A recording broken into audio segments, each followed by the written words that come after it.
সম্মানিত উপদেষ্টা যে বক্তব্য রেখেছেন যে প্রকাশ্যে সিগারেট খাওয়াটা খুব দণ্ডনীয় অপরাধ। আমি মনে করি এটার জন্য আমাদের সোচ্চার হওয়া উচিত এবং এখানে আমি মনে করি এরিয়ার মধ্যে সিগারেট খাওয়া চলবে না আমি মনে করি। হ্যাঁ, এবং সব জায়গায় এমন সিগারেট খেলে জরিমানা আছে, এই জরিমানাটা কেন আমরা আমাদের মাননীয় স্বরাষ্ট্র উপদেষ্টা মহোদয় যে কথা বলেছেন যে এই মাদকদ্রব্য সেবন করা ওপেন স্পেসে এটা আইনগত দণ্ডনীয় অপরাধ। আমরা চাচ্ছি আইনের প্রয়োগ হোক এবং আমরা সামাজিক সম্প্রীতি রক্ষা করতে চাই। আমাদের এই সমাজে মহিলা, বাচ্চা, শিশু তারা চলাফেরা করে, এটা দৃষ্টিকটু এবং ন্যাক্কারজনক কাজ।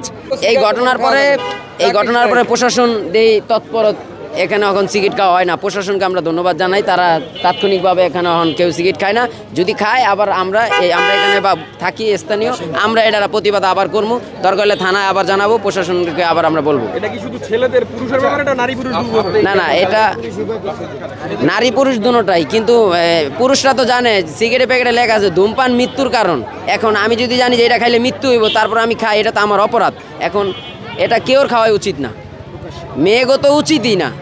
কিন্তু এখন মেয়েরা যদি খায়, তাদেরকে যদি কেউ কিছু বলতে যায়, স্থানীয় লোকজন, মুরব্বীরা, তখন তারা বকাবকি করে, চড়া হয়। এটা বহিরাগত, এইখানে না। ধরেন এই যে এই পাশে স্কুল কলেজ আছে, এখান থেকে আইসা এখানে মোচরে সিগারেট খাইব, ওই চার দোকানে বসে, ওই চার দোকানে বসে কেউ প্রতিবাদ করলে মুরব্বীরা তাদের উপরে চড়া হয়ে যায়, এই বিশৃঙ্খলা সৃষ্টি হয়ে যায়।